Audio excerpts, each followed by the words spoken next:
just a little, like essentially a little grain of rice. And attention, all units on the field were not looking for any pro-Trump in the crowd. We're only looking for any anti-pro-Trump who wants to start a fight. You wouldn't have that information yet. At this time, no, ma'am, we would not. DC's population of 712,000 is larger than that of 2 states. DC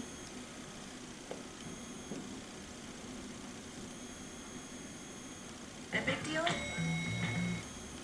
With those. And I think to the other point that I think a lot of people have noted, which is there a perception among the police that if you are a young black man or woman, just the tone of your skin is a risk and danger that makes you a threat regardless of what it is that you are doing? Well, I think that everyone is kind of walking on eggshells, and I think that we've got hundreds of years of inertia in this country that we're trying to undo. And the movement for social justice is very important. But even more important is the concept of how we are going to heal the wounds in this nation and how we're going to bring together all of the disparate factions. And the idea of police misconduct is something that has resonated in the souls of communities of color for literally hundreds of years, but it's not going to all change overnight. And the idea of how these situations play out and what actually causes a person to get shot, what causes the police officer to have this feeling, these are a lot of things that are unconscious, and they work on people from the dark recesses of their mind. But the idea of escalation and anxiety is something that is omnipresent.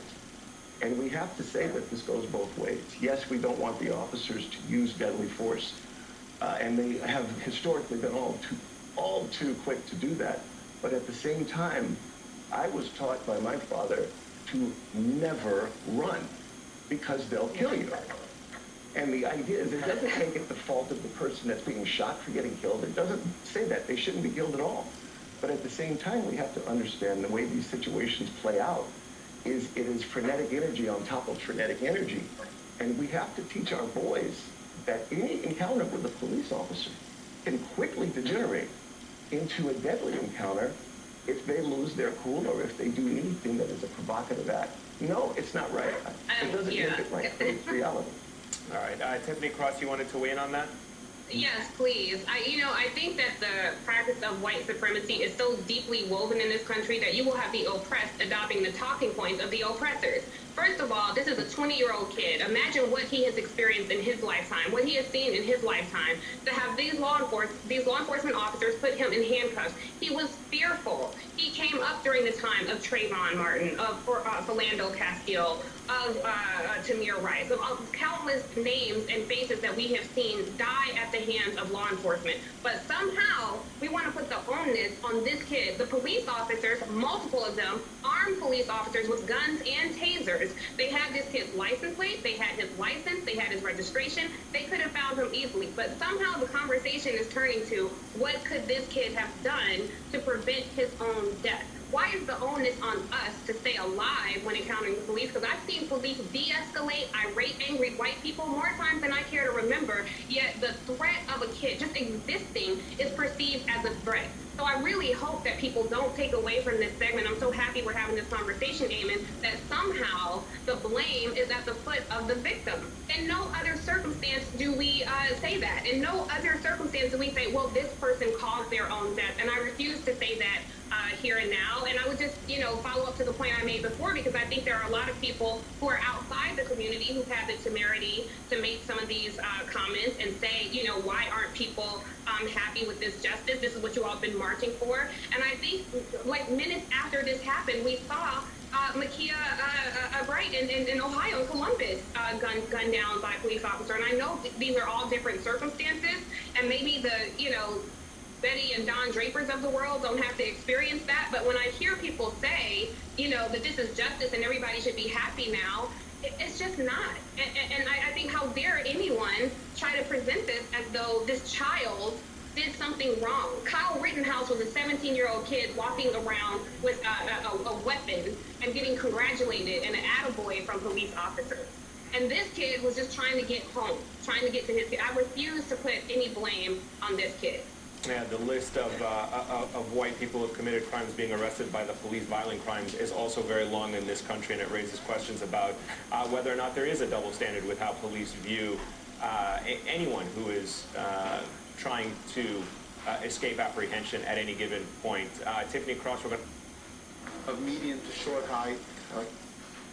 Osprey Bitcoin Trust is the lowest cost of tradable. Like the old days when you could fix any... communicated, watched their kids, and Kevin? What is... Clouded leopard. a personal privilege to join Congresswoman Eleanor. Angry mailman episodes of politics, like in this town. A 16-year-old was trying to kill two people with a knife. The police had about 12 seconds to respond after they got out of the car. It was a case study in a situation in which the police are called, as they were in that 9/11 call, to deal with a highly deadly situation. And for Jen Psaki, speaking for the President of the United States, to say this is an example of police abuse and systemic racism in society, I think diminishes the idea of that. Many people are trying to address it in good faith. And when she talks about something like this as simply systemic racism, it makes people recoil and ask, what is the President of the United States talking about? How detached from reality can they get? Emily, what's your reaction? I agree with Dan. I think that this oversimplification, knee-jerk reaction, especially coming from the mouthpiece of the Commander-in-Chief, unfortunately, A, frustrates all of the efforts by Americans that actually are working for meaningful change, and B, serves to undercut all those millions of Americans who are supporting law enforcement. And I think the prosecutor actually in the Derek Chauvin trial did an excellent job of drawing that line. He said this isn't an anti-police prosecution, this is a pro-police prosecution. He really demonstrated and illustrated the position that you can support law enforcement while also at the same time being critical of any aberrant behavior, which this wasn't. I also point as well to a New York Post editorial written by John Podesta in which he said, A, believe your eyes. That was the final admonition of that Derek Chauvin prosecutor, and he said, Jen Psaki, believe yours. He said, who will speak up for that defenseless young woman there in pink whose life that law enforcement intervention saved? Who speaks up for those? Yeah, I mean, it's a great question. And, you know, I have to say, Dan, I've been had one eye on Daunte Wright's funeral. We all watched that story unfold last week. And you see Al Sharpton and, you know, the parade of people who always seem to arrive when these kinds of tragedies happen. And, you know, today we looked up, there's 441 children under the age of 18 in this country who were shot and killed in violent situations just in 2021, okay? So I'm asking, where are all these people? Where is Jen Psaki for those children, for these individuals? Because there's a lot going on out there in this country. We're in very tough shape in a lot of ways, as you write about today, Dan. Yeah, that's right. I mean, the day of the Derek Chauvin verdict, a teenager was found dead, murdered in a house in Minneapolis. It was the 21st such murder of the year in Minneapolis. There have been 100 in New York, 182 in Chicago, 97 in Los Angeles. And yeah, the question is, where is the sympathy for what's going on there? And I think this is one of the problems people are having with this argument about police brutality. There is a lot of violent crime in the cities around this country. And the critics of the police seem to be suggesting that if police practices changed or if policing was even reduced, as the left argues, that somehow this violent crime would diminish or go away. It seems illogical. So the question is, what precisely are they proposing that the police do to end this extraordinary level of violence that's happening in America's cities right now? Is work on him? We've found a variant in the sequencing, so that gave a little bit of a better explanation why this was happening. Most people know it as a California variant. and are certainly a threat to the vaccine. In a statement, a Pfizer spokesman acknowledged rare breakthrough cases and added, "To date, we are encouraged by both the real-world data and laboratory studies of the vaccine and see no evidence that the virus or circulating variants of concern, including the variant originating from California, regularly escape protection." Tanya believes her father caught the virus at his office. When he started feeling ill on March 7th, he went to several doctors, but none tested him for coronavirus until he was hospitalized nearly a week later. They just assumed that none of his symptoms had to do with COVID because maybe because he was fully vaccinated. I just want people to understand that COVID is not over. Despite increased vaccinations, COVID cases are still high in the U.S. We're at a precarious situation with many states having increases. So let's get as many people vaccinated as quickly as we possibly can. That is the solution. This is the case that shows why there's still a risk. This is not the time to let your guard or your mask down or to hedge whether you want the vaccine. You still have to worry about unvaccinated people. If you feel you don't need it for yourself, get it for your parents or grandparents. What are you hoping for now? I want people to learn from my dad's death. You still have to wear a mask. You still have to social distance. And you must look after the elderly and the vulnerable. And that's exactly it, Victor. This is the case that reminded me of the risk that unvaccinated people do pose to even doubly vaccinated people if you're older and if you're vulnerable. I didn't quite get it until I heard the story of the Washington family. And that's the concern of the country. You know, ultimately, they all are aiding and abetting. And I think one thing I just wanted to highlight is that a conviction for Chauvin, I think, was a step in the right direction towards accountability and scrutiny, but certainly a conviction of these three officers who stood by and watched as this man was murdered is going to be a highlight as we progress towards accountability and scrutiny, because no longer will officers feel that they are going to be able to skirt by allowing their co-officers engage in this type of abusive misconduct. Do you think that they could and will receive a fair trial in Minneapolis, given the attention that was put on the Chauvin verdict? Just the fact that the entire world stopped still for a moment just to watch that verdict being read. Do you think that will not taint the pool of jurors who will have to make a decision about their fate? You know, Eamon, I think that it's going to be hard-pressed to find a juror who is not familiar with the Chauvin verdict, and specifically his guilt. But again, that does not eliminate a juror's ability to be fair and impartial. Remember, that is the legal barrier, right? Can they be fair and impartial knowing that Chauvin was convicted? Can they still listen to the evidence as it comes in through that witness stand, and as they hear the law instructed by the court, and be fair and impartial? And I think that, you know, they can be. All right, we're going to have to wait and see what happens later this year. Kristen Gibbons-Fedden, thank you so much for your time and insights as always. Let's switch gears for a moment and get a quick update from Washington. It is Earth Day today. President Biden says that fighting climate change is, quote, a moral imperative. Right now, he is hosting a two-day climate summit with leaders from around the world. He's doing so virtually from the White House, and he's making a bold commitment by the U.S. in the effort to help the planet. Watch. The United States sets out on the road to cut greenhouse gases in half by the end of this decade. That's where we're headed as a nation.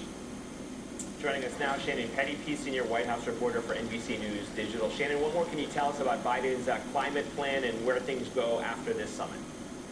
Well, this is a lofty goal, this goal to cut emissions in half by the end of the decade. It's one that environmental groups have been pushing the administration to take. It is in line with what a number of other developed countries are doing, but it is certainly ambitious, and the president acknowledged that, but he said that in this decade, we have a once-in-a-lifetime opportunity to reverse the effects, or at least slow the effects of climate change, and that if we don't take action in this decade, we will get to a tipping point where the damage is irreversible. And I would also note that just having this summit at the White House, even though it is a virtual summit, is significant because it puts the U.S. back at the table, back in that leadership role after 4 years of retreat, and certainly sends a message to the world that the U.S. is here and is serious about negotiating.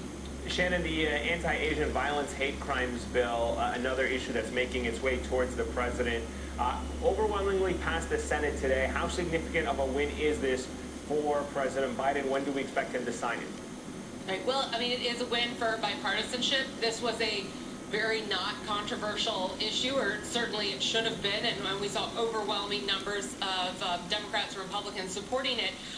You know, so it does seem like something that would obviously get bipartisan support, but any win is a win for bipartisanship, this White House feels, and they hope that things like this will start to build momentum to show that Democrats and Republicans can work together on some issues. And, you know, I think it's notable, we heard Press Secretary Jen Psaki asked earlier today about a counter-proposal Republicans made to President Biden's $2 trillion infrastructure plan.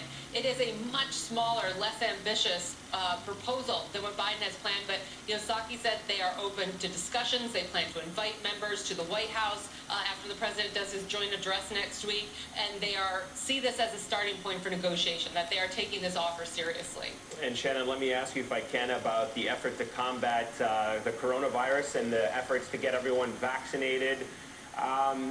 Is this administration, unfortunately, victim to its own success? It's done a tremendous job with rolling out the vaccine, no doubt about that, and now begins the hard work because you're dealing with a large part of the country that is hesitant to get the vaccine, and this is going to pose a serious challenge for this president, this administration, who want to try to reach that herd immunity of about 80% at some point this summer.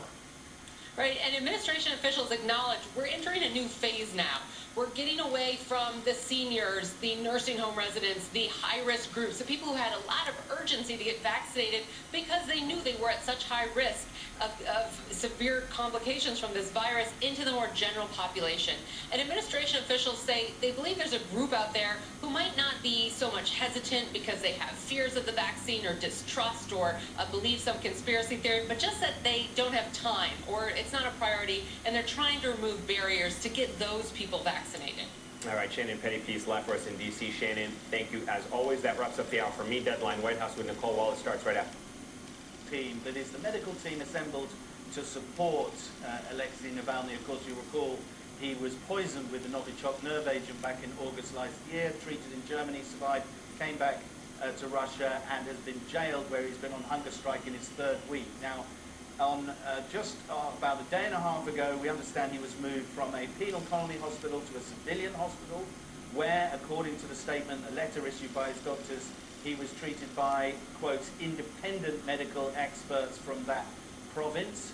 Not quite the demand that he had been making to be seen by his personal physicians, but physicians outside of the prison system. And based on their findings, and this is the key part here, Victor, they are saying that he is in danger of heart failure, renal failure, dangerously low levels of sodium, possible brain damage as a result of his hunger strike. And his own doctors now are appealing to the Russian opposition figure to end his hunger strike because they fear there will be no patient to treat if he doesn't do that. Now, we haven't yet had a response from Mr. Navalny. He tends to be able to see his doctors, his lawyers nearly every day.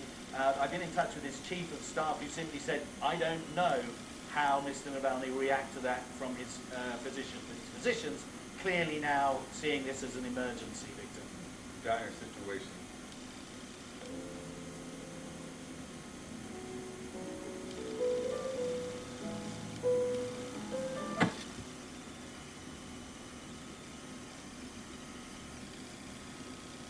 Instead of her taser and fired at Wright, killing him. The officer has since resigned and was later charged with second-degree manslaughter. Wright had been pulled over for an expired tag on his car. Then Officer Potter realized that Wright had outstanding warrants, and she tried to arrest him. Like the Floyd matter, which began with a counterfeit $20 bill, or like with Eric Garner, which began with him selling loose cigarettes. A minor infraction escalated into a white police officer killing a black man. Daunte's aunt, in an emotional interview this morning, asked, quote, why do we have to keep burying our babies? Why? Why did he have to die the way that he died? You know, my family had to still come to grips with that. The black community is very accepting, and we accept all. But to keep having our nephews, our sons, our fathers, our brothers and stuff taken from us for no reason at all. It's hard. Just moments ago at the funeral of Daunte Wright, family lawyer Ben Crump and civil rights activist Reverend Al Sharpton spoke about the policing reforms they believe are urgently needed. It's too often that traffic stops end up as deadly sentences. It's time to bring a new day where we don't have to videotape when we see a badge, but where we know that they're there to serve and protect, not treat us like we've been convicted. CNN's Miguel Marquez is live for us in Brooklyn Center, Minnesota. Miguel, we also just heard from the Wright family, understandably very emotional. Yeah, look, the Wright family and George Floyd's family have become very close. The Wright family today, very difficult to say goodbye to their 20-year-old son and brother and nephew. He had a young child, father of one. And this funeral was as much a goodbye, a very difficult goodbye to Daunte Wright, as it was a rally for many others who have died while at the hands of police, while they were in police custody or while they were being arrested. All of it raising that concern about equal justice, equality under the law, policing, and how police, when they approach an African American, why? Why so often is that different than when they approach white Americans? His father could barely get words out to talk about his son and say goodbye. His mother was frustrated that the role should be reversed. Her son should be saying goodbye to him, to her. My son had a smile that was worth $1 million. When he walked in the room, he lit up the room. He was a brother, a jokester. He was loved by so many. He's going to be so missed.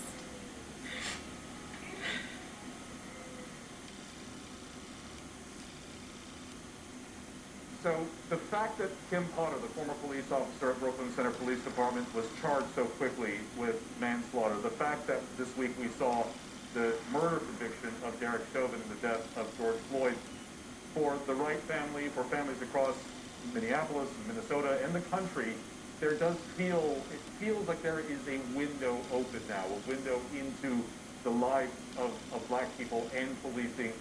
And the hope is that window will stay open and that it will lead to long-term reform. Jake? All right, Miguel Marquez, thank you so much. Two additional, quite different, but unfortunately both deadly police killings continue to raise serious questions about policing, especially the use of force, especially when it comes to people of color. CNN's Jessica Schneider is taking a closer look for us today. We want to warn you ahead of time, some of the video we're about to bring you is rather graphic. 4 shots fired by Columbus police officer Nicholas Reardon, now reigniting a national debate about what constitutes reasonable force from police, with the city's mayor urging patience. This is a failure on part of our community. Some are guilty, but all of us are responsible. Police body cam video was released less than 6 hours after the fatal encounter Tuesday afternoon. It shows 16-year-old Micaiah Bryant pushing a person to the ground before she lunges toward another person wearing pink with what appears to be a knife. That's when Officer Reardon fires 4 shots, killing Bryant. The video has prompted questions about how police are trained to react to a situation like this. Columbus Police Chief saying officers are taught when to use deadly force. What I can say is when officers are faced with someone employing deadly force can be the response the officer gives. But what about the how? On April 11th, a Minneapolis area police officer shot and killed Daunte Wright. Police say she mistakenly used a gun instead of her taser. Back in Columbus, the police chief there pushed back on the idea that his officer could have resorted to a taser instead. If there's not deadly force being perpetrated on someone else at that time, an officer may have the opportunity to have cover, distance, and time to use a taser. But if those things aren't present and there is an active assault going on in which someone could lose their life, the officer can use their firearm to protect that third person.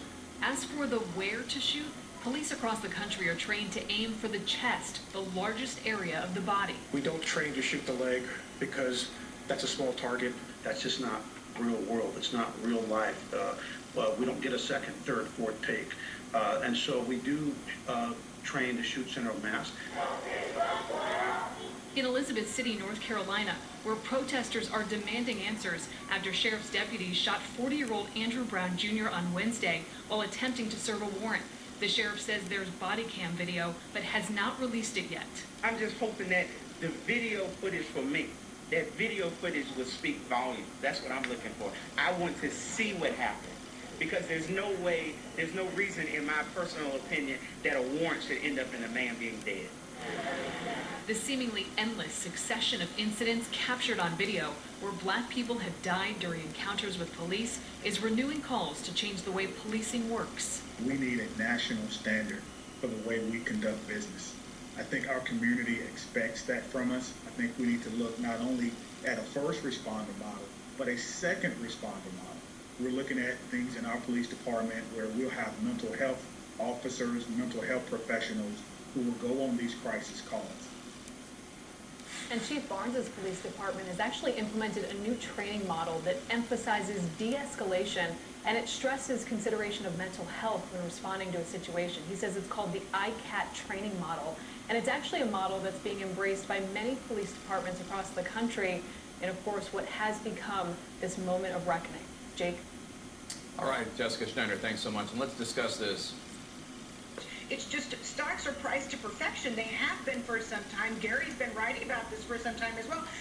People have been looking for an excuse, and you don't want for an excuse to turn into a cascade effect because there are so many retirees and public service workers who rely on pensions, whose returns are going to be tied directly to what these first movers are doing. And we have to appreciate that a lot of Americans who do have exposure through their 401ks, through their IRAs, they very much have automated type of investing mechanisms that don't allow for them to be as nimble as wealthier investors who are going to say, you know what, I'm not even going to take a chance in case this is going to be going up. I'm just going to go ahead and take all my chips off the table, take these great profits and run. But there is indeed a trickle-down effect, and there's also something to be said for the fact that the CEOs and the CFOs of the world, the C-suite executives, they also key off of these things, especially when compounded with a rising corporate income tax rate, to say, you know what, maybe it's time to cut costs. Maybe we should be reducing headcount in this kind of an environment. Look at my stock price fall. That's what's going to dictate how I make my decisions. We can like it or not, but it is how the way the real world works. You know, in Carolina, we're dealing with the killing here, Daunte, while the jury was getting ready to go out on George Floyd. With all of this together, it creates a national crisis that needs to be addressed at this hour. If now is not the time, I don't know when it ever will be the time. Reverend Al Sharpton, thank you so much on a day like today for making some time to talk to us. We're really, really grateful, and we carried your eulogy. It was powerful, as always. Thank you, my friend. Shaquille Brewster is covering thank you.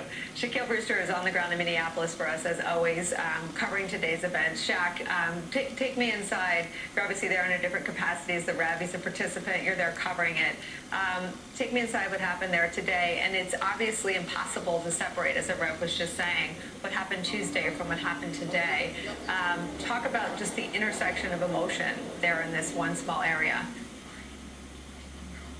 Well, what you saw there, Nicole, was part pain and part purpose as this funeral and this memorial service went on. You saw the heartbreak of the family, of Daunte's mother, who was in tears every time the camera was on her, really dealing and struggling with the loss that she faces. You heard from his siblings, the 6 siblings he leaves behind, 3 brothers, 3 sisters. You saw his 2-year-old boy that he leaves behind. So you really get a sense, and you got a heartbreaking sense of the family's pain as we watched this memorial service. But just as they were in pain, they also had a sense of purpose. And you saw that and heard that from the speakers. You heard that with the bite that you played from Reverend Al Sharpton, and as he summarized his eulogy, you heard that from Senator Amy Klobuchar, who got on stage and talked about systemic racism. You saw that from the governor of the state. I mean, when you look at the dignitaries there, that the guests that were at this memorial, you really got a sense that this was the state trying to say, hey, we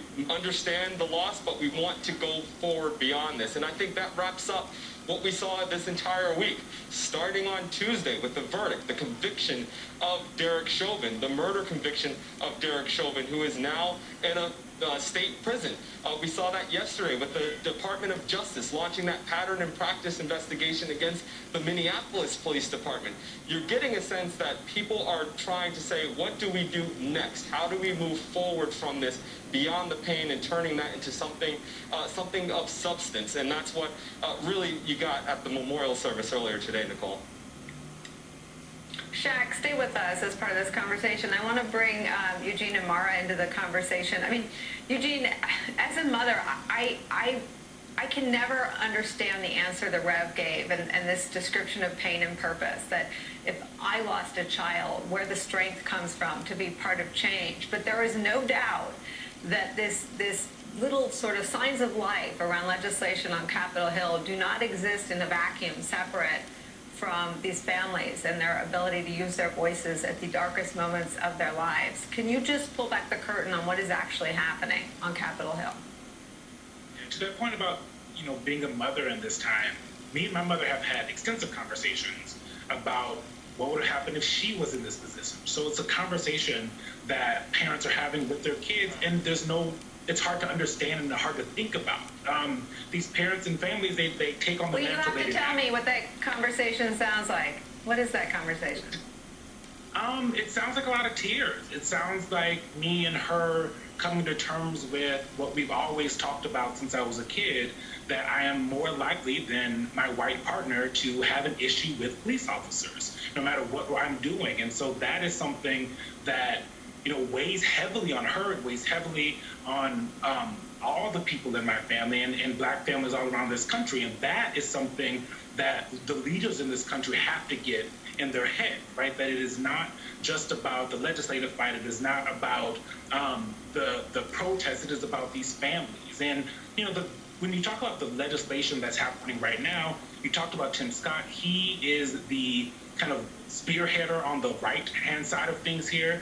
And he has great relationships. People really like him. Will he be able to get something like this done? The sticking points for Republicans, qualified immunity, being able to sue police officers. For him, a compromise might be being able to sue police departments, right? So there's some places there where Democrats and Republicans can find a place to agree.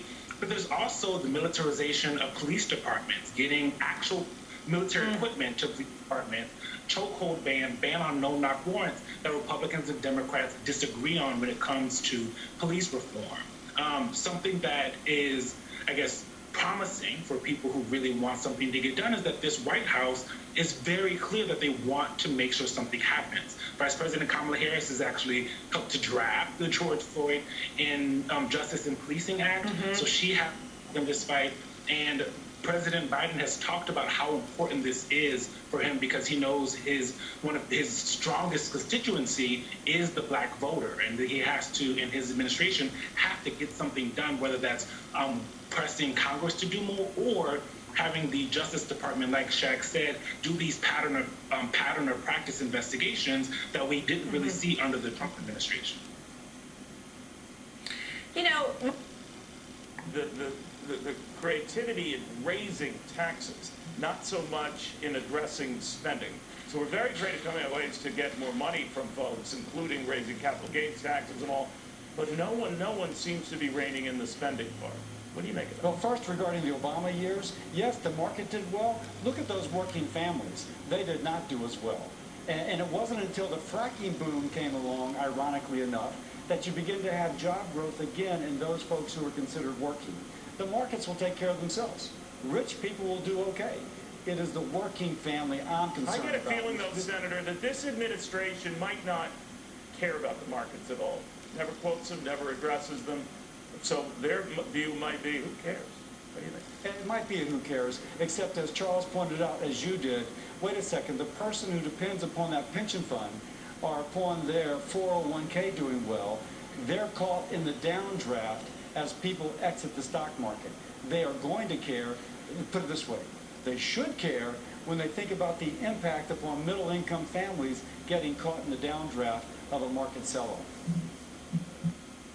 World, but if somebody's intent is to harm somebody who they don't like or have biases against, we can have the greatest tools in the world and we're going to still have the same problem. Dimitri Roberts and Roberto Villasenor, thank you both for coming on today and for your work as law enforcement officers as well. Thank you so much. Coming up, a sea change, the big new climate goal that President Biden just set on Earth Day, plus the fate of Johnson & Johnson's vaccine in the U.S. to be determined, how quickly it could potentially return. That's ahead.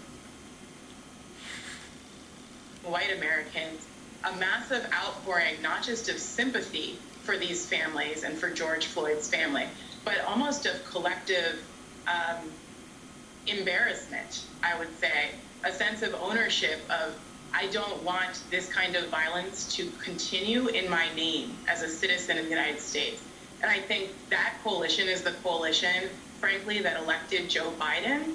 And that coalition extends even beyond that to Republicans, to others who really see that this is completely out of control. No other civilized nation would allow this to go on. And it's an overreach by government in the cases of so many of these police killings. So I actually think there's a whole lot of reason for hope. And I think another thing that really struck me this past week was listening to George Floyd's brothers. He has a lot of brothers, which I didn't realize, but they were so powerful the other day speaking after the verdict. And when they talked about their faith, it felt like I was kind of in church, in a black church specifically, and it was a great reminder of the power of hope and the power of, I think, the black community, which has, for generations, right, had to hope in the face of hopelessness. And it was such a refreshing thing as well to see the word of God and the name of God invoked, not to talk about stripping people's rights away, whether that be transgender Americans or women, but in fact talking about justice. So as an American, as Christian, it was really a moment of hope. And the idea now is to turn that into action and to coalition build. And it's still going to be difficult, but I'm more hopeful than I have been in a long time. Wow. Eugene, SIOUX did days, weeks, months now of brilliant reporting on the ground and on this story for us in Minneapolis, but none so much as on the day of the verdict. And SIOUX, I hope I'm not embarrassing you by saying this with you here, but there was one interview with a Minneapolis resident, a white man, a young white man, who said he had Googled, how can I support Black Lives Matter? And I think there are a lot of people like that. And I wonder if you could just speak to the political power of the broad nature of support for change.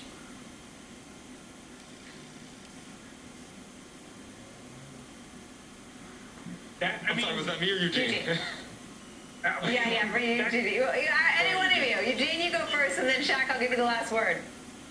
I mean, I watched that interview, and it was powerful. You know what I mean? It makes you tear up a little bit because, you know, over the last year, we've watched the protests, and, you know, all the black people that are here right now can tell you how many conversations we've had with our white colleagues, with our white friends about what they can do.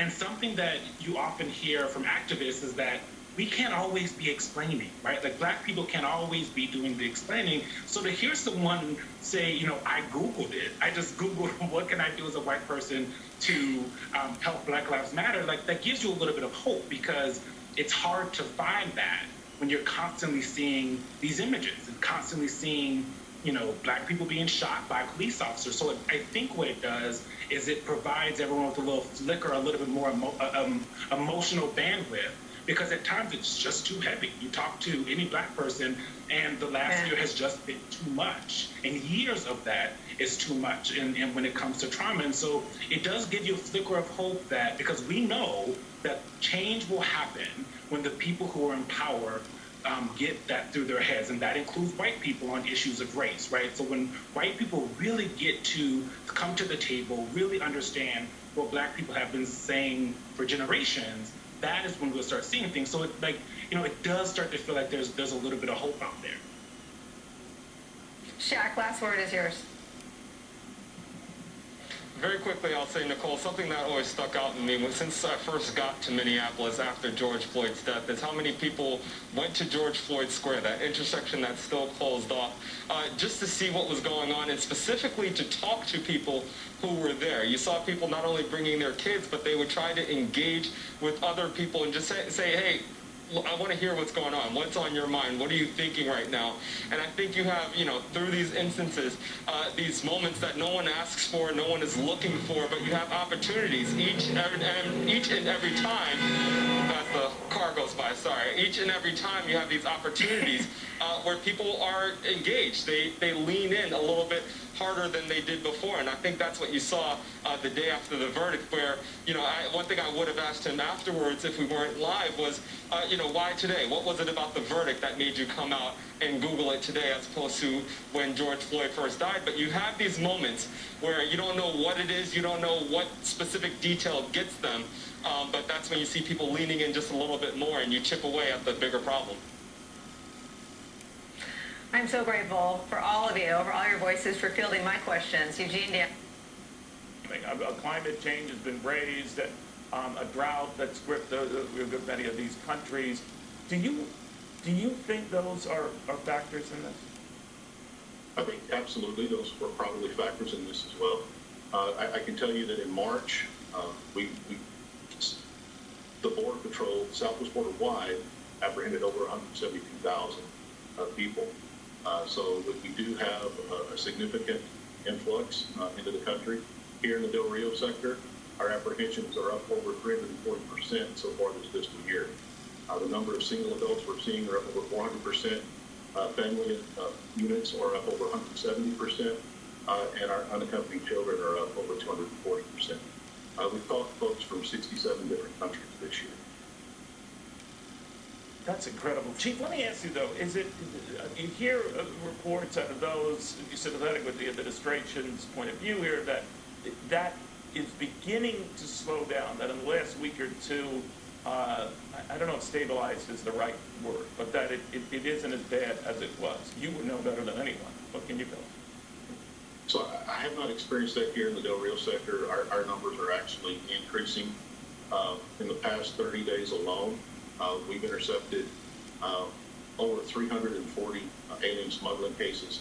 So these are cases where our undocumented migrants, are moving through the country, concealed in motor vehicles, concealed in truck tractors, semi-trailers, concealed in the floorboard of the trailers. We've actually had some imagery of that out there.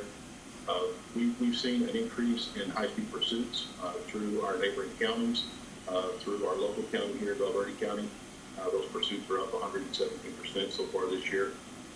The number of sex offenders that we have arrested within these groups of individuals is up significantly over 2,000%. So we have actually seen an increase. And as you saw, earlier, we released some footage of a rescue we had of two young migrant children on the border. Some of these situations can become very, very dire for these folks crossing the river. How are they doing, Chief, by the way? They're doing well. They're doing well. So both boys are now out of our custody. About 2 days ago, one of the boys was moved over into HHS custody, which is a much better place for him than a Border Patrol processing area. And the other boy is now in the custody of an NGO. So they're in the process now of being reunited with family. Chief, I don't know how you do it. Stay calm doing it, you and your men and women. It's just a daily job, a non-stop job. But Austin Scarrow, the Border Patrol Del Rio Sector Chief, thank you, sir, for everything. Thank you. All right, in the meantime... avatars on screens instead of protests in the streets. And the Capitol lockdown prevents the kind of sunrise movement sit-ins that forced a promise of Green New Deal. There are worries that members of Congress and corporate greed will get in the way of transforming every sector of the economy. People are concerned that we're just not taking it seriously, and whatever gets proposed, history tells us will likely get watered down. There are actual very smart people at Harvard considering what is called solar geoengineering to mimic volcanoes, to send sorties of airplanes or balloons or rockets to basically try to dim the sun with various substances. What do you think of that idea? As a scientist, I think, oh, that's an interesting process, and like it mimics what we see with the volcanoes, and you think, okay, well, that could work. And then as a citizen, right, so it's my other hat, I'm thinking, no, this is a terrible, terrible idea.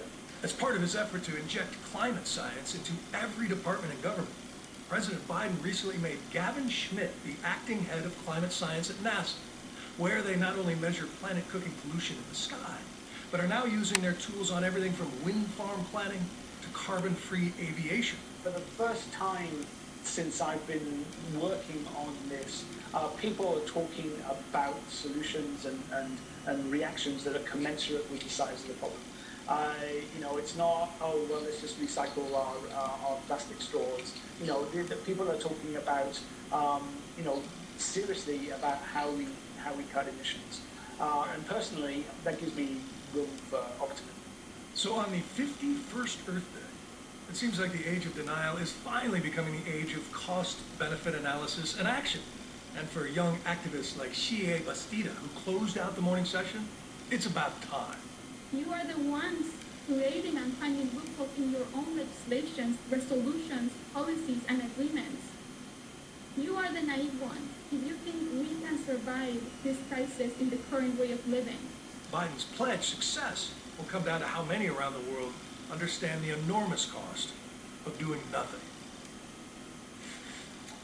And Jake, the Swiss reinsurance company, Swiss Re, did try to put a price tag on this, and with a report today said the cost of inaction by the middle of the century would be about 20% of global GDP. That's $20 trillion a year to clean up after all of those storms. But equally sobering, if we meet the goals of the Paris Accords, because there's so much warming sort of already baked in, global GDP will go down 4%, regardless. All right, Bill Weir, thank you so much. And be sure to tune in tomorrow night for a special CNN Town Hall with the U.S. Special Presidential Envoy for Climate and other members of the White House climate team, including Gina McCarthy, Michael Regan, Jennifer Granholm. Dana Bash will host the Climate Crisis tomorrow night at 10 p.m. Can your favorite basketball player convince you to get a COVID vaccine if you're inclined not to? The new full court press by the Biden administration. That's next.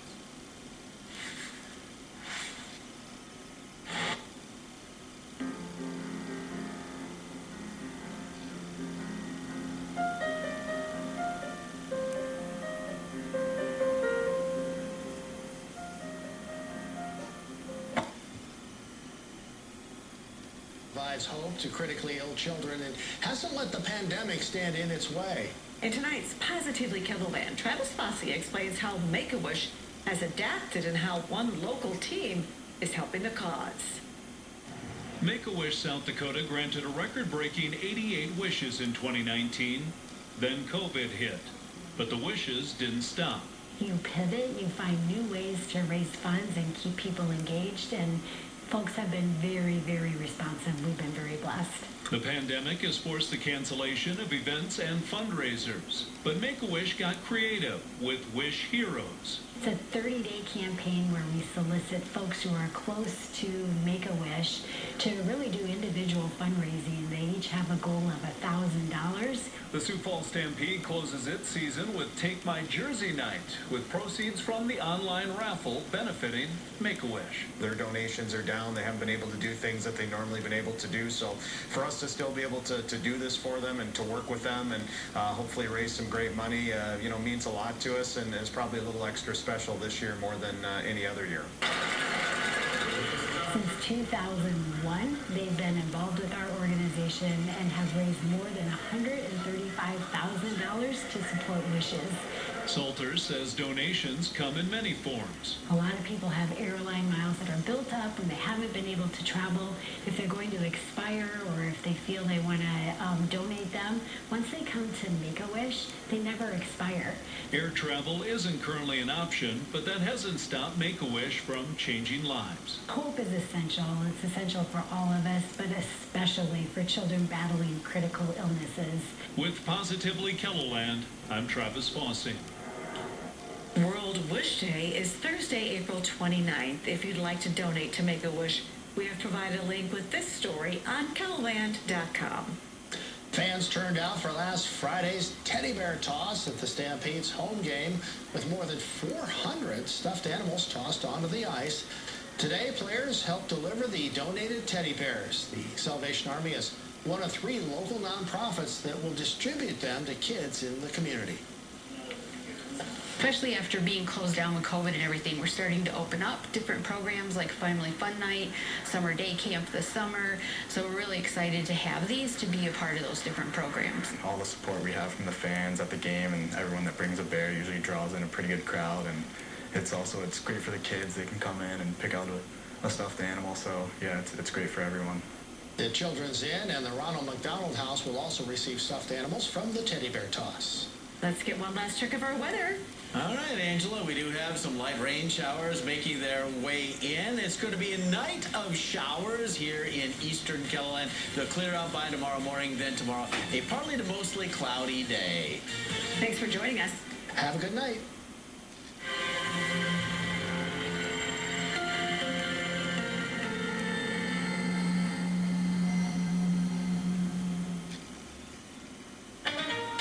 Tonight, the U.S. is likely to resume giving the Johnson & Johnson vaccine as soon as this weekend. But now it'll come with a warning. 40% of Americans now at least have vaccinated, but soon supply will outpace demand. And the U.S. sees a significant drop in shots for the first time in months. We'll tell you which parts of the country have the lowest vaccination rates. Plus, new mask guidelines, what the CDC is saying tonight about wearing one outdoors. First on CBS News, a juror from the Derek Chauvin trial speaks out. How did what was going on outside the courtroom shape her opinions? Minnesota mourns. Daunte Wright's family lays the 20-year-old to rest after an officer fired her gun instead of a taser. Words can't even explain how I feel right now. That was my son. On this Earth Day, President Biden makes an ambitious climate pledge. But can that goal be met? Our eye on Earth, the dire warning as the Potomac's rising waters threaten some of the nation's most cherished monuments. News from Mars. NASA's new rover made breathable oxygen on the red planet. Could that mean humans can one day live there? Want a good night's sleep? New research on the one thing seniors should do before bedtime. And Survivor's story. 84 days in the hospital, he beat COVID thanks to his iron will and his family's love. This is the CBS Evening News with Nora O'Donnell, reporting from the nation's capital. Good evening, and thank you for joining us. We're going to begin with breaking news on what could be a major development in the race to vaccinate millions of Americans. It now appears that the federal government could decide to resume use of the Johnson & Johnson vaccine as early as tomorrow. First tonight, that NASA helicopter, the newer, longer flight tonight, and what they just made out of thin air. From ABC News World Headquarters in New York, this is World News Tonight with David Muir. Good evening, and it's great to have you with us here on a Thursday night. News on the virus tonight. Could there be changes coming on masks from the CDC? And could there soon be a potential warning on the one-shot vaccine here in the U.S.? But we do begin tonight with the first juror to speak, one of 2 alternate jurors who was in that courtroom for the trial of former police officer Derek Chauvin, describing what it was like, the evidence, the video, and who she says was the pivotal witness. Of course, Derek Chauvin convicted on all 3 counts. Lisa Christensen speaking out for the first time. As an alternate, she did not deliberate with the jury, but she was there the entire time in that courtroom. And it's the first sense of what it was like for the jury to sit through this, to endure this up close. as both sides made their case, knowing the country and the world was watching. And that alternate juror says what she did not understand was, quote, how we got from a $20 bill to losing a life. ABC's Stephanie Ramos leading us off tonight from Minnesota. Tonight, an alternate juror in the trial of Derek Chauvin is speaking out. I didn't think it would affect me as much as it has. It was emotional. It was draining. For Lisa Christensen, the hours of evidence, the videos of Derek Chauvin interacting with George Floyd are still seared into her mind. It was overwhelming, and then to see it day after day, over and over again. It never got any easier. Christensen saying she sat across from Chauvin in the courtroom. I did lock eyes with him a couple of times, and it was a little uncomfortable. No intent on any messages or anything going back and forth. And in her mind, the most essential witness was Dr. Tobin. I feel like he could actually point out going through the video and saying, hey, at this instance right here is when Mr. Floyd lost his life. After hearing testimony from 45 witnesses, she says she had come to an opinion, but as an alternate, she was not present for the jury's deliberations. My opinion was I felt Mr. Chauvin was guilty at some level, but without applying the instructions, I don't know what I would have decided upon. And then there was the verdict. We, the jury, in the above entitled matter as to count 1, unintentional second-degree murder while committing a felony, find the defendant guilty. And while she felt that Chauvin was guilty at some level, she was surprised that he was found guilty on all 3 charges. I was amazed that it was guilty on all 3 charges. Christensen says she has yet to visit the memorial at George Floyd Square. At some point, I would like to go down there. That would be my closure and tell Mr. George Floyd I hopefully we made him proud. Last week, just 15 miles away from that square where George Floyd was killed, 20-year-old Daunte Wright died at the hands of a police officer. The family of George Floyd paying their respects today at Wright's funeral. The young father eulogized by the Reverend Al Sharpton. You thought he was just some kid with air freshener. He was a prince. And all of Minneapolis has stopped today to honor the prince of Brooklyn Center. His parents saying goodbye to their beloved son. My son should be burying me. He was loved by so many. He's going to be so missed. And Stephanie Ramos with us tonight from Brooklyn Center. And Stephanie, we heard those words from Daunte Wright's mother today saying she never imagined she'd be standing there. She just said it there, that my son should be burying me. And what's next in this case? Well, David, that former Brooklyn Center police officer who shot and killed Daunte Wright on this street behind me, where you see that growing memorial, she was charged with second-degree manslaughter and is scheduled to appear in court again next month. Daunte's family says, though, at this point, there is no justice, only accountability. David. All right, Stephanie Ramos tonight. Thank you, Steph. We turn to other news this Thursday night, to the coronavirus here in the U.S. and that high-stakes deaths, though.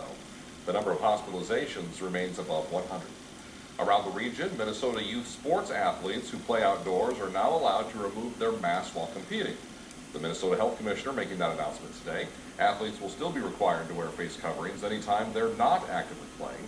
Health officials are also urging middle and high school students to get tested more frequently due to a surge in school-related cases. It has been a conversation for years at our nation's capital. Now the House of Representatives has passed a bill to admit Washington, D.C. as a state. Jake Trasosmo has been following this story for us this evening. He joins us from the Now Desk with the very latest. Hey, Jacob. Yeah, hey there, Sam. The bill is called H.R. 51, as supporters hope the District of Columbia will become the 51st state.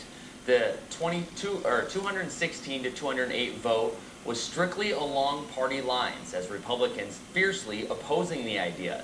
Supporters say Washington, D.C. residents have the obligations of citizenship, such as paying federal taxes and military service in wartime, but without federal representation. Representative Dusty Johnson not for the change and says his bill for suffrage is a better solution. And so I say to my colleagues on the other side of the aisle, if your goal is truly suffrage, then let's do this together. Let's set aside the divisive rhetoric we have heard and work together to craft an appropriate and bipartisan solution to give representation to the people of D.C. John Thune also weighing in on Twitter today, saying the vote is trampling on another important intention of our founding fathers, our capital's independence from any one state. Thune also stating it's unconstitutional. President Biden has suggested that he supports D.C. statehood, but whether the bill will even be taken up in the Senate, much less receive the 10 Republican votes needed to advance, is still in question. Live from the Now Desk, Jacob Sersosimo, Dakota News Now. Jacob, thank you. Still to come here at 5:30, it's a day that is dedicated to cleaning up the environment. We'll show you how local companies celebrated Earth Day. Hey, Tyler. Hey there, Sam. We're seeing some light rain moving through right now, and we're tracking some more rain and, yes, even some snowflakes for parts of the area for the weekend. We'll talk about that coming up in your first alert forecast. Because, of course, we're expecting snow for the weekend. Thank you, Tyler. Stampede fans are customers. What the jurors would talk about during court breaks? It was really interesting. Lisa wanted us to know that even though she was not in the deliberation room, that the jury took this case very, very seriously. They never discussed the case on break. They're not supposed to. But they only would talk about mundane things like the weather and what was coming up for lunch. Nora? All right, SIOUX, thank you. Well, the Twin Cities have experienced a full range of emotions in a week that saw Derek Chauvin convicted of murdering George Floyd, and today, the funeral of Daunte Wright, killed by an officer's gun. CBS's Jeff Begayes reports from Minneapolis. Was so happy and so proud, and he always said he couldn't wait to make his son proud. Daunte Wright's mother called him a ray of light. When he walked in the room, he lit up the room. He's going to be so missed. Freedom over me. Hundreds of people packed Shiloh Temple International Ministries in Minneapolis to remember the 20-year-old who was shot and killed by an officer last week. He was a prince, and all of Minneapolis has stopped today to honor the prince of Brooklyn Center. Wright was stopped for an expired tag and found to have an outstanding misdemeanor warrant. When former officer Kim Potter jumped in to assist in the arrest, she grabbed her gun instead of her taser, firing a fatal shot. Wright's killing sparked days of protests and clashes with police. Potter has been charged with second-degree manslaughter and is awaiting trial. At this Brooklyn Center salon, less than 2 miles from where Wright died, co-owner Reese Bonaparte says it's hard to shake what she has seen on tape. She fears for her safety and that of her teenage son. You think of him when you saw Daunte Wright?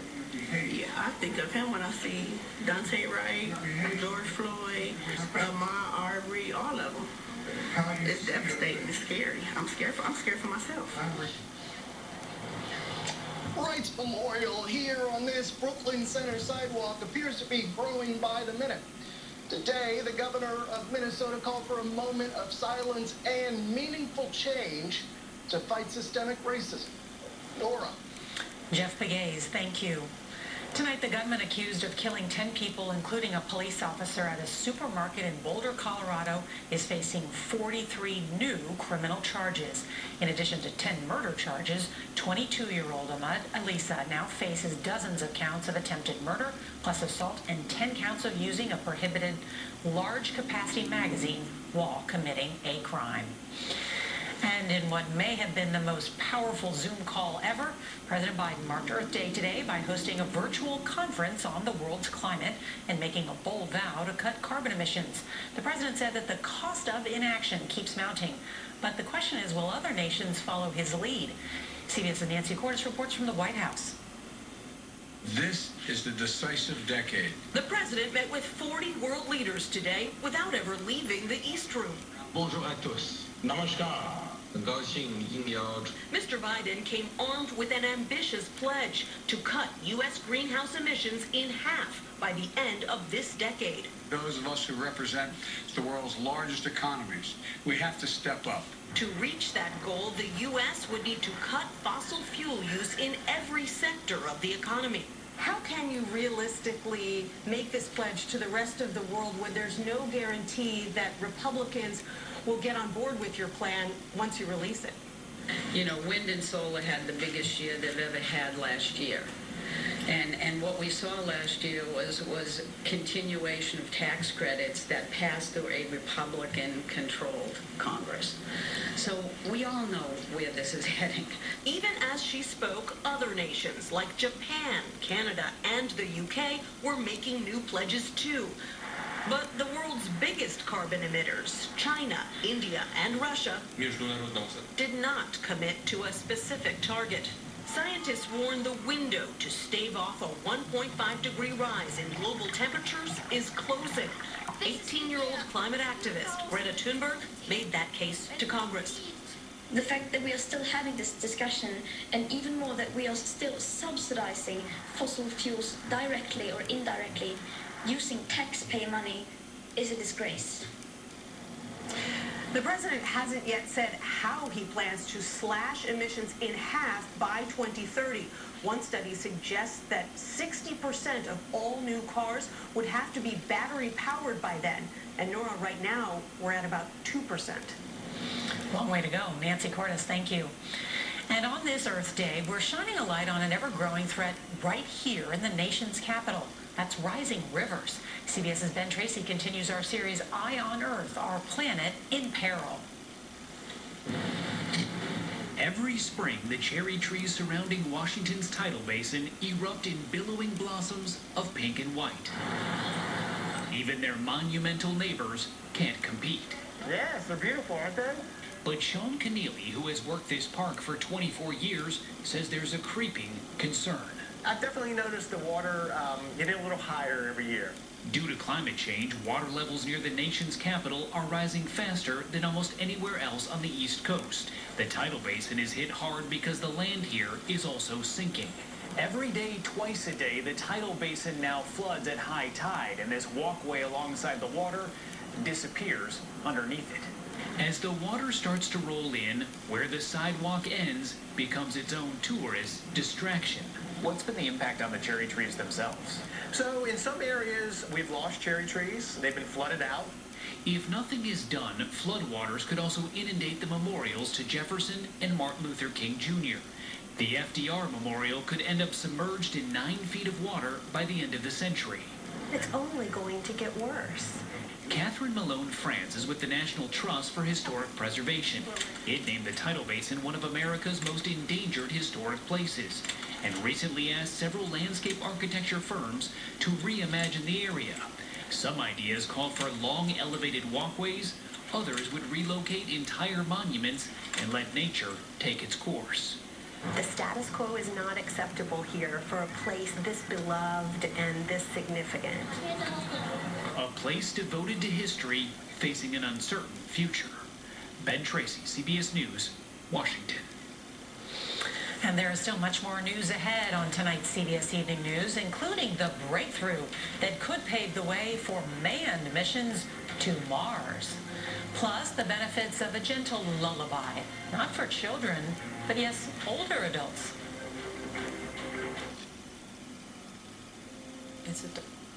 Today, Sioux Falls did get into the low 60s today officially, but we've since fallen now to the low 50s. Meanwhile, places like Sisseton, we're still in the mid-60s because those clouds haven't arrived just yet. So, a deeper dive to fire torpedoes for training. The submarine then went silent. A search was quickly launched, but thus far, the only possible sign of the submarine, a wide slick of oil near where it started to descend. The waters there are more than 2,000 feet deep. The submarine's crush depth is around 800 feet, meaning it may have imploded. Submarine accidents are rare and so is survival, but even with less than 24 hours before oxygen runs out, rescuers are hoping for a miracle. David? All right, our Chief Global Affairs Correspondent, Martha Raddatz, thank you. And in Washington tonight, after the escalating number of cases of hate involving Asian Americans across this country, tonight the Senate has now passed an anti-Asian hate bill by a vote of 94-1, a rare bipartisan show of support in our country. The bill now headed to the House, where they're expecting quick passage before sending it to the president. When we come back here tonight, here in New York City, news on the failed subway bomber and tracking severe storms tonight across several states, the frigid cold in the Northeast, and later, the fascinating find in involving the whales. Pooping is painful. Relax. Baseline, its resting place, its premise has been to back the police basically no matter what they do. And when it's exposed in public, to basically back state violence, to very literally put police and prisons above people. Careful listeners may recall a freedom fighter who said, very simply, 400 years and it's the same philosophy. That's too true too often. And as I mentioned, depending on how you think about it, some people try to take that and use the ancient history to give our recent American failures a pass. That crime bill's just approaching about 30 years old. It's still on the books today. 30 years, and it's also that same philosophy, unless we change it.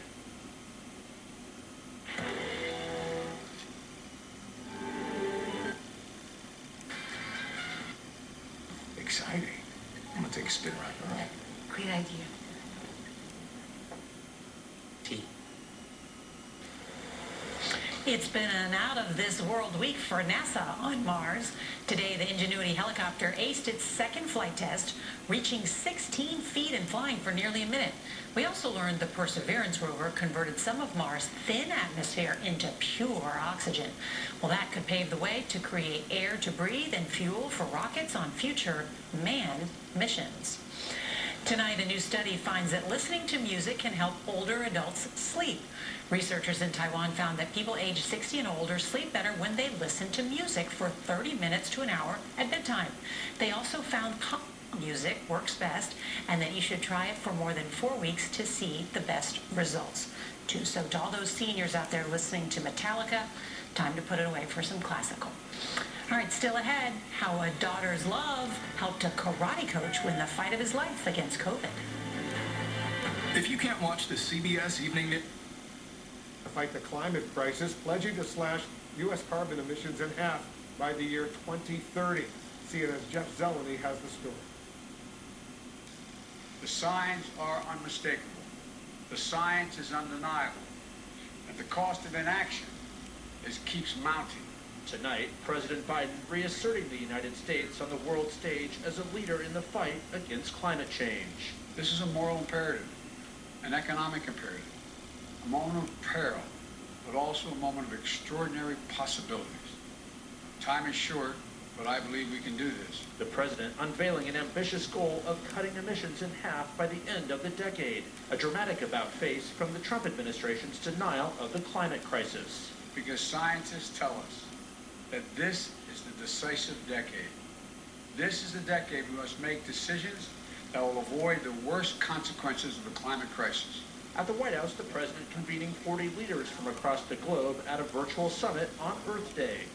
It was Biden's latest way of showing the world the Trump era is over, as Russian President Vladimir Putin, Chinese President Xi Jinping, and even Pope Francis looked on. We really have no choice. We have to get this done. The president pledged the U.S. would cut its emissions in half based on 2005 levels by 2030. He also said by 2024, the administration would double the amount of money the U.S. offers to help developing countries ease their carbon emissions. The White House stopped short of saying how the U.S. would reach this goal, which touches nearly every piece of the American economy. The goals are part of the Paris Climate Agreement the White House rejoined on Biden's first day in office. British Prime Minister Boris Johnson among the leaders praising Biden for rejoining the global climate fight. He dismissed criticism the movement was only being embraced by liberals and elitists. It's vital for all of us to show that this is not all about some expensive, politically correct green act of bunny hugging. This is about growth and jobs. Johnson's words were striking, given his close association with former President Trump, who spent the last 4 years denying climate change and belittling attempts to fight it. The United States will cease all implementation of the non-binding Paris Accord and the draconian financial and economic burdens the agreement imposes The ground on the new stadium in June, and it will be done in time for the 2022 season. Looks like a lot of fun in the near future. We're in the bottom of the... Tongue swelling, rash, itching, or hives have happened. Tell your doctor about dental problems. Jawbone problems may happen, or new or unusual pain in your hip, groin, or thigh. Breaking up. Yeah, as a former Democrat, long time ago, almost way back, I gotta say, I gotta give it to my party, my old party. They know what offense is. They know what it means to go on offense. They are pushing on a number of fronts. This isn't going anywhere. As I understand it, as I read the Constitution and the rules, this requires not just the breaking of the filibuster, this requires 60 votes for D.C. statehood. It's not going to happen. It's about getting 2 more Democrat senators, but it shows that their push is on. They're hoping that by flooding the zone, they will be able to get 1 or 2 of their things in. Plus, they're looking at those 2022 midterms, and they're not looking great for that. So they're trying to get done what they can. I admire them for that. I just don't agree with what they're doing.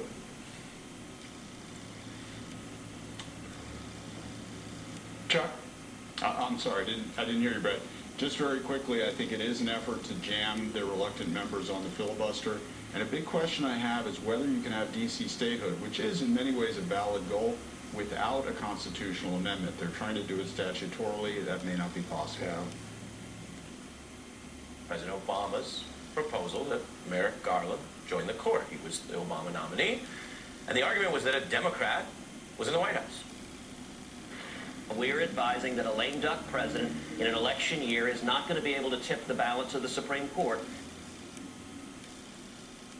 Heading into 2016, though, when it still looked like Donald Trump might lose, that's what a lot of Republicans were saying, Cruz went further and proposed, and this is on the record, blocking all Democratic nominees indefinitely, which would be like starving the court so he could one day pack it, and saying there's a precedent for fewer justices. Maybe there just wouldn't be justices unless they were Republican. Then a Republican did win the White House, losing the popular vote, but Donald Trump became president, and Cruz and other Republicans, well, they went forward with their rigged game. Cruz supported Kavanaugh for the seat that might have been Garland's, and Cruz rushed to back Amy Coney Barrett after the death of Ruth Bader Ginsburg, which was literally the opposite of his prior claims, which shows again how it was all completely partisan. Ted Cruz is nothing if not inconsistent. We'll be right back. Failure or death. Tell your doctor. Too late. I am Wesley Hogan with What? Light rainfall will continue to make its way through eastern South Dakota tonight, as well as parts of Minnesota and Iowa. Early Friday morning, those clouds still sticking around for many of us, but we'll see a few breaks in them from time to time throughout tomorrow afternoon. Now, so it's like this. Patients could say. And the other part about this is that we had no support, no help. There, you file. Sacrifice. For the champion, I don't think there's much more Mazarov could do to potentially win the Blades and a pivoting flex ball designed to get virtually every... Barbara, look at it this way. It doesn't really matter where you get married. 50 years from now, when you and Mark drop by to take Mom out for some sun, she'll just be glad you're happily married.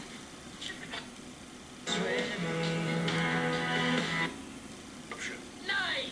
Rebecca, come here! That one! Just drop! And I'm in much better shape and able to do those extra. The scene is escalated. We remain cognizant of safety, show the client that we're there to help, and skillfully de-escalate the situation. In order to de-escalate a client, they must be able to identify that we are not a threat to them. So it helps significantly that we are not. The honed ability to intervene calmly without giving into reactivity or impulsivity is imperative. Being unarmed allows us to default to our client-centered training because it is our only way forward. Does the client need to talk? Do they need to go to the hospital? Do they need time to sober at the sobering center? Helping begins when you stop seeing the client as a threat and start evaluating what feels threatening to the client.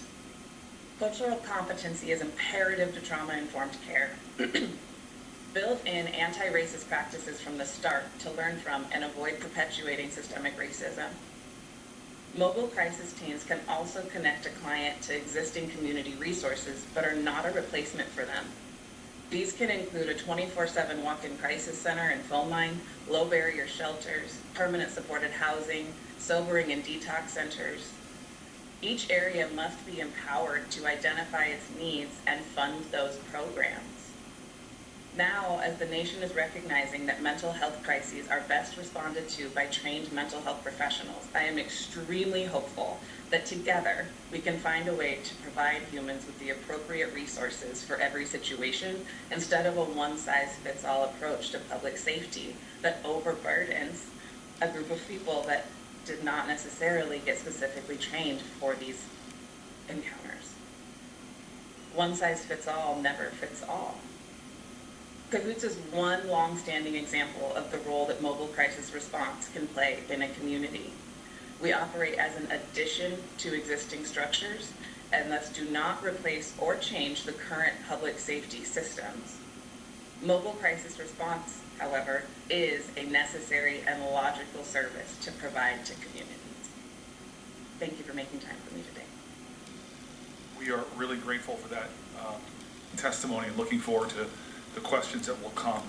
I now have the honor to introduce Ms. Terry O'Connor, who truly has an extraordinary American family, her son as a law enforcement professional and her late husband as well. We, as Senator Cotton said, give you our deepest condolences. Your family is a family of heroes, and we're very much looking forward to hearing your testimony. As you heard from my short bio, my husband Jim was a Philadelphia police officer. Jim was a corporal in SWAT who was shot and killed in the line of duty on March 13, 2020. Jim's death will never seem real. He served the police department for 23 years. His father was also a police officer, serving for over 40 years. Our son and daughter-in-law are both currently Philadelphia police officers. Our police family extends to numerous other family members too. This is the one job we all know too well. Windows. How much longer should we mask up outdoors where transmission is drastically lower? What the CDC director said to NBC News, and the staggering new world record over 314,000 cases in a day in India, surpassing the U.S. at its worst. The emotional goodbye for Daunte Wright, the 20-year-old black man killed by police. The tearful message from his mother saying, "My son should be burying me." And the powerful moment when George Floyd's family stood by Wright's casket. The alternate juror in the Derek Chauvin trial speaking out. Did she want to see Chauvin testify? And does she agree with the verdict? New fallout after police fatally shot a 16-year-old black girl who was attacking someone with a knife. Growing protests and her mother speaking out. On this Earth Day, President Biden's ambitious pledge to slash U.S. emissions in half by 2030. Can it be done? And the so-called climate migrants, where they're fleeing to avoid increasingly extreme weather. And a med student inspiring America how a tragedy in his past is helping him connect to his patients. This is NBC Nightly News with Lester Holt. Good evening. Think back. It was a year ago this month, early April, as COVID deaths in the U.S. rapidly climbed, that the government performed a major about-face, reversing COVID policy and urging all of us to start wearing homemade face coverings. Tonight, as the focus centers on getting more people vaccinated, masks are back in the spotlight over just how important they are when we are outdoors, where even scientists acknowledge the risk of transmission is much lower. But it's a conversation the head of the CDC thinks may be premature, because right now COVID cases are going up, not down, while at the same time the public's eagerness to be vaccinated is showing signs of slowing. It's where we start tonight with Miguel Almaguer.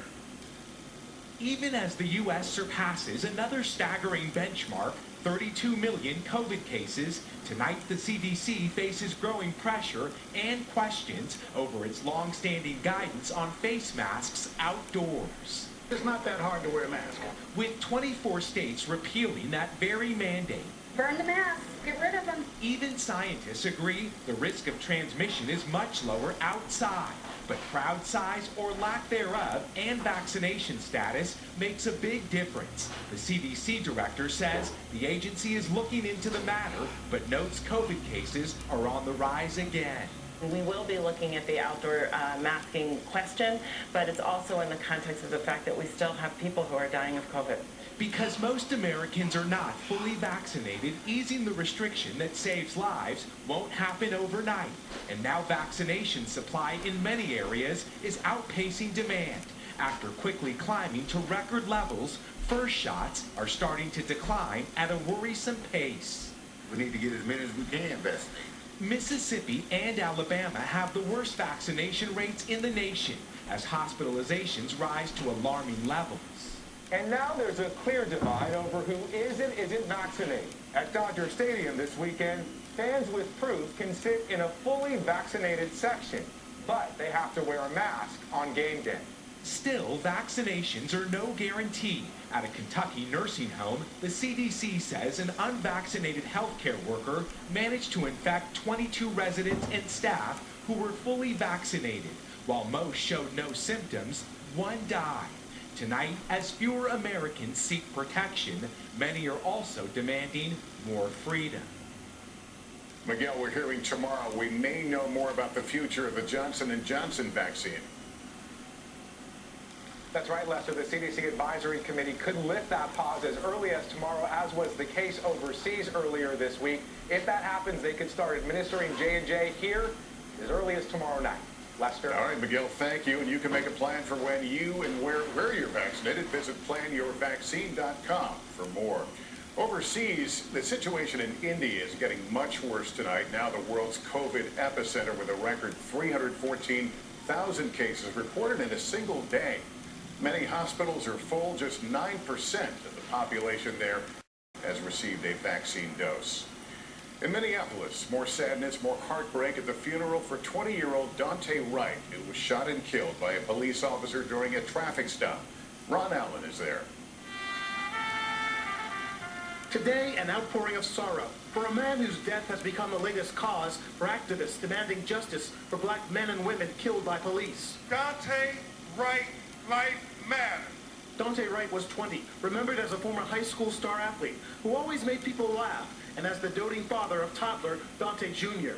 Wright called his mother Katie when police pulled him over for an expired license tag 11 days ago, the last time she heard her son's voice. He was loved by so many.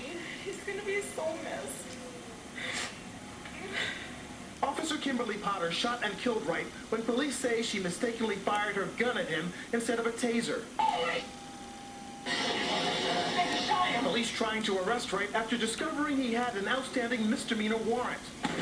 The killing igniting sometimes violent clashes between protesters and police. Today, a call for Wright's death to bring change. It's time to bring a new day where we don't have to videotape when we see a badge, but where we know that they're there to serve and protect, not treat us like we've been convicted. Attending the service, relatives of George Floyd and others who've lost loved ones at the hands of police. But mostly, it was a day for a family to say goodbye. I love you, Daunte, and we will see you again. The former officer faces a manslaughter charge for Wright's death, but many in this grieving community want that charge to be murder. Lester? Ron Allen in Minneapolis, thank you. And 2 days after the guilty verdict against Derek Chauvin in the George Floyd killing, insights about the case tonight from an alternate juror in the case. She spoke with Gabe Gutierrez. It's really sad. How did a $20 bill in question end up in somebody's death? It boggles my mind. Lisa Christensen was one of the alternate jurors who did not get to deliberate over Derek Chauvin's fate. Were you disappointed when you were dismissed from the jury? Absolutely, I was. You wanted to vote. You would have voted guilty. I would have. She listened to the 14 days of testimony and took extensive notes. What stood out for me is that video. They took a still photo of it, of him on Mr. Floyd's neck with his hand in his pocket. I felt like he was being defiant. Would you have liked to have seen Derek Chauvin testify? No. I don't think it would have helped him at all. Christensen lives in Brooklyn Center outside Minneapolis, not far from where protests erupted following the police shooting death of Daunte Wright in the middle of the Chauvin trial. I could hear all the press helicopters. Also, I could hear the flashbangs going on. But she says it did not impact her work on the jury. For her, the prosecution's key witness was Dr. Martin Tobin, the world-renowned pulmonologist who testified George Floyd died due to a lack of oxygen, not drugs or a heart condition. What was so powerful to me is he pointed out when Mr. Floyd actually lost his life. Also crucial, the emotional testimony from the bystanders, especially the younger ones. My eyes started watering and I started tearing up. Everything was so real and so genuine. I mean, I felt their feelings, I felt their pain, I felt their guilt. Christensen says she always knew it was a high-profile case, but didn't realize the full magnitude of it until she was able to go home and turn on the TV. Lester? All right, Gabe, thank you. In just 60 seconds, our exclusive on the growing showdown between the U.S. and Russia. My name is... Capital gains tax hikes on the wealthy. The Dow Jones Industrial Average lost 321 points to close below 33,816. The Nasdaq fell 131 points. The S&P 500 slipped 38. Still to come on the NewsHour, the president announces ambitious targets for confronting climate change. Single-use plastic items pile up in landfills and wreak havoc on the environment. The U.S. continues to grapple with police shootings despite the Chauvin conviction, and much more.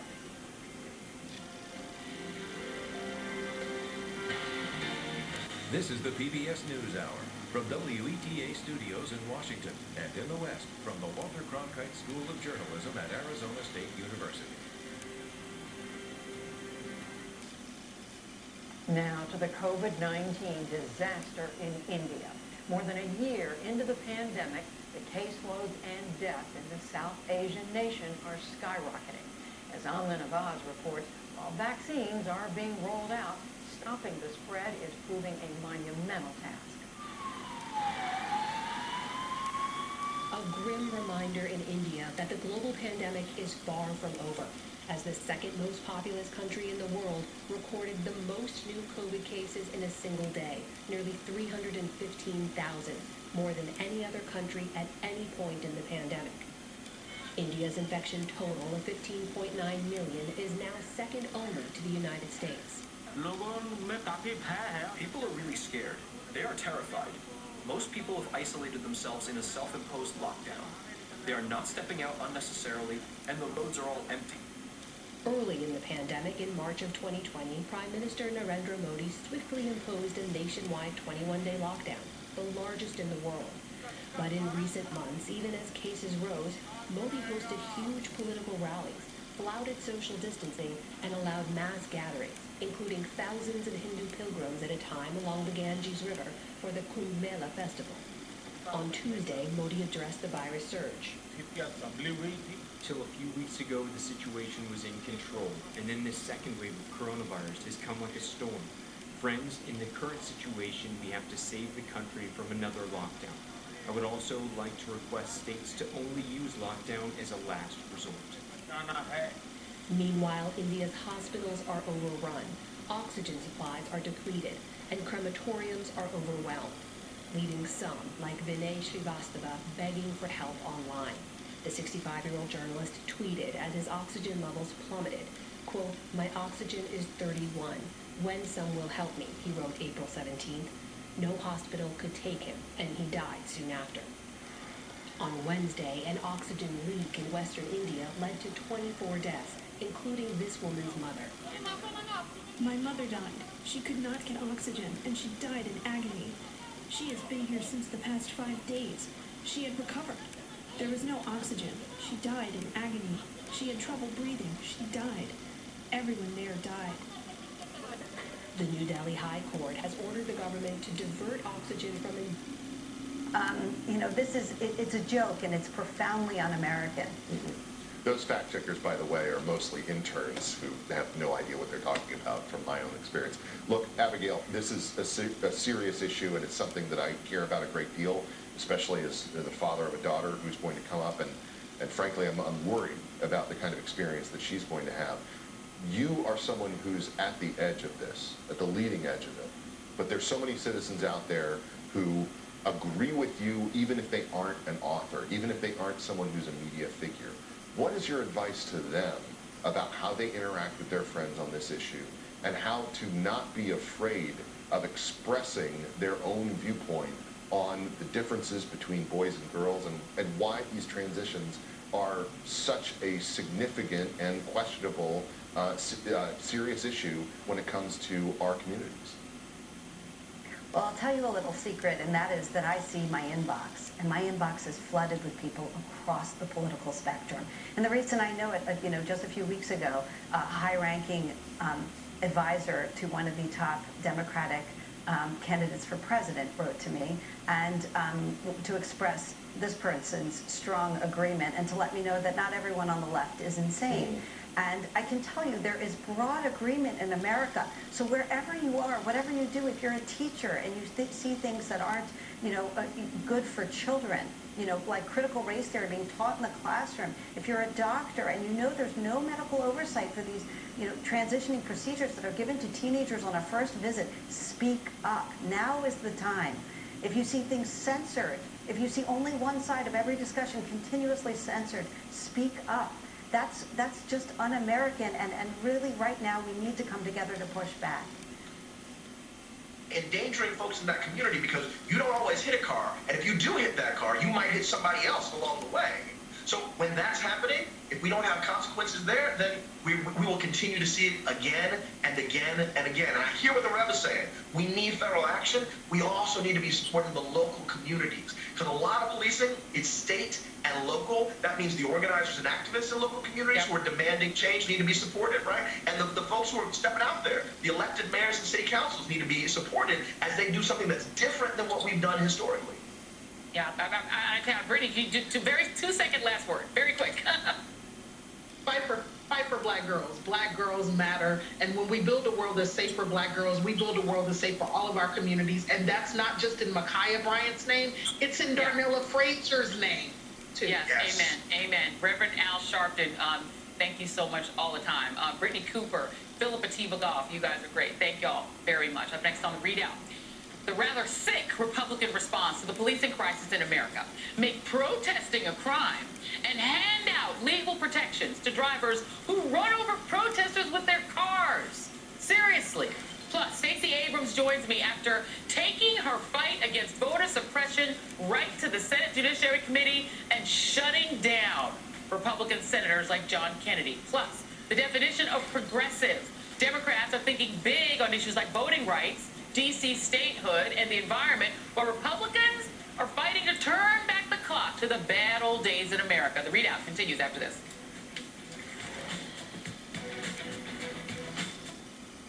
NBC temperatures with partly to mostly cloudy skies tomorrow afternoon. They'll be climbing back into the 50s once again. Stronger winds in the western part of South Dakota. That's tomorrow. Here's a look at what's coming your way for this Saturday. We will be seeing a mostly sunny sky. Temperatures not as warm as today. We'll have a north breeze cooling us. The #1 selling brand. Being bullied by the Russians. They're flexing their muscles. The Blue Norse captain, David Anderson, was not alone. Eventually, it got so low that I could probably throw a rock at it. Others reported Russian naval ships, even a missile launch like this one, on exercises in the high north, well within U.S. fishing territory off the Alaskan coast. They're there, they're on. A total shock to Richard Thummel, whose company is part of the multi-billion-dollar fishing industry. Seeing Russian, isn't anything new. But seeing Russian military, that was one of the vessels saw a submarine surface. I'd get your attention. With the depletion of Arctic ice, natural resources become more accessible, and everyone wants in. This is the first interaction they've had with U.S. fishermen. Coast Guard Rear Admiral Matt Bell stresses the need for U.S. vigilance. Their Navy was operating in our water. That's kind of unheard of. That's unprecedented. The dilemma facing the Coast Guard, which has its largest U.S. base here on Kodiak, is that it takes days to reach fishermen endangered along the U.S.-Russia sea border. Here in Alaska, the Coast Guard is always at the ready to rescue in the harshest conditions, even when that distress signal is brought on by a foreign power like Russia. Russian military exercises will certainly continue.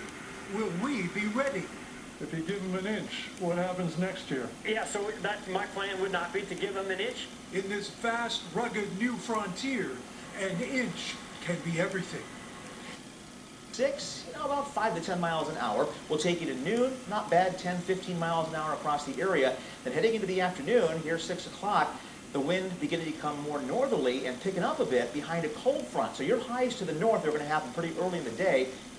Planet where we will start to see some of the worst impacts of climate change. That's what we've got to do globally. And here the United States is setting an example for other countries to follow. Well, let me read for you what the New York Times is reporting would be required by the end of the decade in order to meet the president's goal of cutting emissions in half. More than half of all new cars and SUVs would need to be powered by electricity, not gasoline. Nearly all coal-fired power plants would need to be shut down.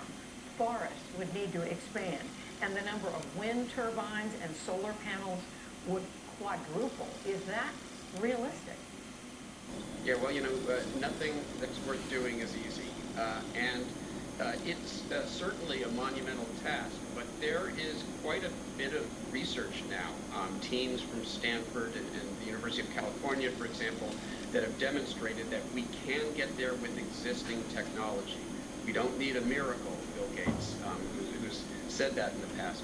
We have the technology necessary to solve this problem. What we need is the political willpower, and we need the policies. And we've got leadership from the president in terms of executive actions that address the climate crisis. We're also going to need a legislative component. We're going to need climate legislation to make its way through Congress if we are going to meet those commitments. What are going to be the easier pieces of this, and what are the harder pieces? So there's a lot of low-hanging fruit, as it were. There are lots of things that we can do, for example, that save us money, and they decrease our carbon emissions. They're win-win. Clean energy jobs, creating a resilient, smart grid that can be powered with renewable energy. These are all things that will improve our infrastructure, that will provide jobs. But again, it's not going to be easy. If we are to wean ourselves from coal, natural gas, and oil, essentially within a decade, we are going to need policies that incentivize that shift. We need to put a price on carbon. We need to provide massive subsidies for renewable energy. We need to block the development of additional fossil fuel infrastructure. These are all things that the Biden plan supports, but again, we need to codify that in terms of legislation if we're going to accomplish that. Michael Mann, we know this is a global crisis, hence the 40 world leaders participating in today's summit. Tell us, how important is it what other major contributors of emissions, like China, like India, how important is it what they do, how much they contribute to dealing with this? Yeah, well, it's essential. We are the world's largest cumulative emitter of carbon pollution. For nearly 2 centuries, we've been producing carbon pollution. Right now, China is the largest current emitter of carbon pollution. And so clearly we need the world's 2 largest emitters, the United States and China, to come together to, in fact, create an atmosphere that leads other countries to make meaningful commitments. That's what happened under the Obama administration. We had a bilateral agreement between the U.S. and China that really had teeth in it, and it laid the groundwork for a very successful Paris Treaty. Now, what happened subsequently, obviously, Donald Trump came in, he pulled out of the Paris Agreement. That took the pressure off of China, and after having been decommissioning coal-fired power plants, they started building them again. So I think there's reason to be optimistic that now with the U.S. once again demonstrating leadership, reaching a bilateral agreement again just last week with China, that creates an environment where other countries, and in particular some intransigent actors like Australia, Scott Morrison, who really has made fairly feeble commitments thus far. This is going to put more pressure on them. So finally, I mean, you raised something that I do want to ask you about, and that is because of our political process, because we elect a new president who could be of a different party every 4 years, every 8 years, how much could that be a setback to what the United States and the world are trying to do? Yeah, well, you know, you live by the executive action, you die by the executive action, which is to say that anything that one administration does through executive actions, as you say, can be reversed. And that's what we saw with the Trump administration. So much of the progress that had been made under the Obama administration was reversed in just 4 years. And there's all that lost time, that opportunity cost of not having been acting in the meantime. And so, you know, what we need to do, as I said, we need to use those executive actions. And right now, the Biden administration is doing that, but it can only go so far. We need to codify those changes in terms of legislation. And with a divided Congress, with a divided Senate, with a tie-breaking vote by the Democratic Vice President, and some Democrats who might not sign on to expansive climate legislation, clearly Joe Biden is going to need all of the diplomatic and tools at his disposal, and Democrats in Congress may have to use some of the parliamentary tools that they have at their disposal if we're to get climate legislation that will complement the executive actions that are being taken, and that's what we need. Talk. Fast. Evening in the Dakota News Now viewing area. Phil will have a final check of the weather when we come back. As we go to break, a reminder. Now, and this is a very serious situation that we have here in terms of police and race, and tensions are high. NBC had to get it right. They got it wrong, and to Molly's point, they didn't get it wrong because they made a mistake. They got it wrong because they were trying to push a narrative, a dangerous one that could end up getting people killed. You mentioned that commentary on CNN and MSNBC. Let's run that and get some reaction. What if it were your daughter? What if it were your child? What if it were a member of your family, your neighbor, in essentially a teenage fight, a schoolyard fight? I remember fights in even high school, or even younger than that, where a kid brought a penknife or something to school, and teachers were able to defuse that, and they didn't have guns.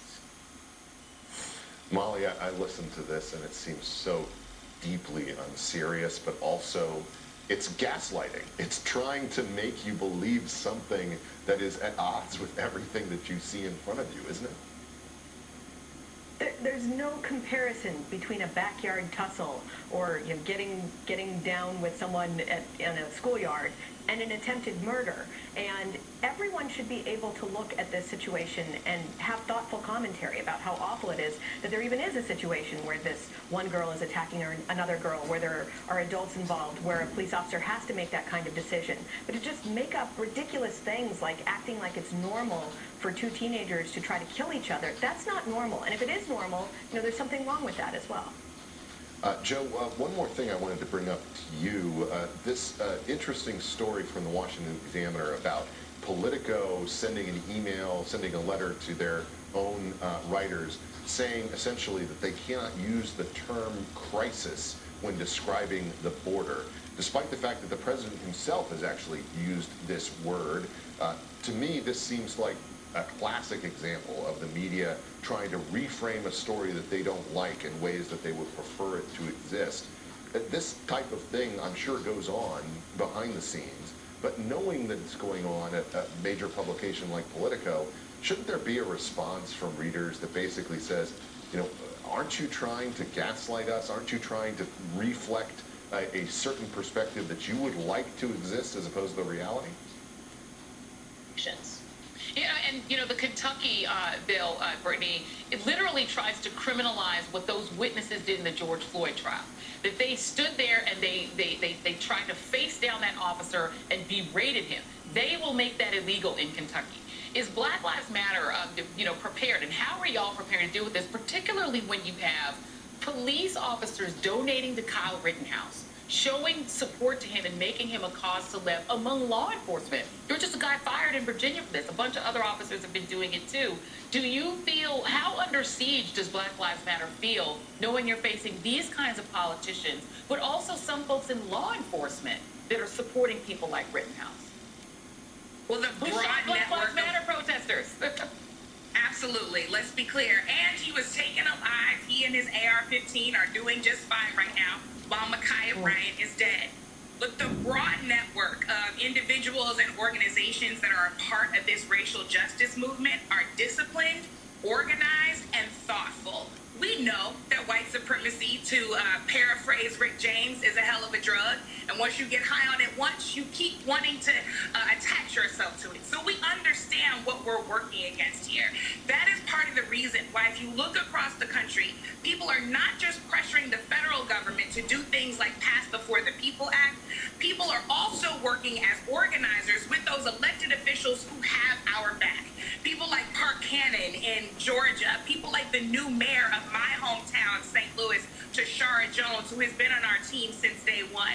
We want to make sure that we are in every single place so that we are setting the policy and that we are holding people accountable. I guarantee you that all over this country, organizers from the top to the bottom are ready for this fight. Yeah, amen. Well, they're not only getting higher, they get higher on their own supply, which you're not supposed to do. Florida State Representative Anna Eskamani, thank you very much. Brittany Cunningham, thank you very much. Still ahead, Stacey Abrams will be here to talk about Republican efforts to suppress the vote across the U.S. after Trump's ignominious defeat. And our Democrats are fighting back. Stay with us. Long and successful career. That's Nightly News for this Thursday. Just a program note, you can catch a new episode of Nightly News Kids Edition on NBCnews.com and YouTube. Thanks for watching, everybody. I'm Lester Holt. Take care of yourself and each other. Good night. For breaking news in our changing world, download the NBC